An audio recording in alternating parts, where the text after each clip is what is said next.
வணங்கிடும் கைகளின் வடிவத்தை பார்த்தால் வேல் போல் தெரியுதடி.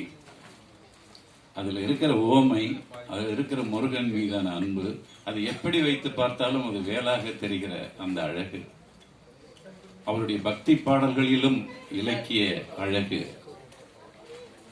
ஆனால் இன்று வரையில் அவருடைய திருநீருக்குள்ளும் பெரியார் இருக்கிறார்.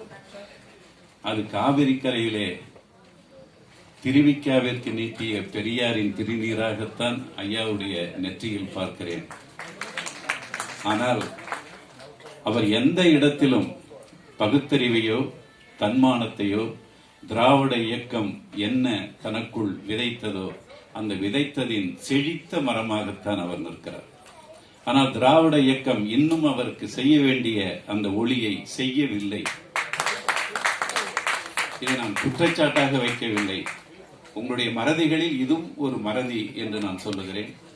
அவர் விஜயா தாயன்பன் போன்ற குடும்பங்களுக்குள் இன்னும் பல்வேறு வகையான TR பாப்பா போன்ற இசையமைப்பாளர்களுக்கு அந்த தேர்தல் நேரங்களில் அவர் உழைத்த உழைப்பெல்லாம் எனக்கு தெரியும். எந்த இடத்திலும் விலை போகாத ஒரு விலை போக வைக்க முடியாத ஒரு கொள்கைக்காரன், திராவிட இயக்கத்தின் மிகச் செழித்த மனதுக்கு சொந்தக்காரர்.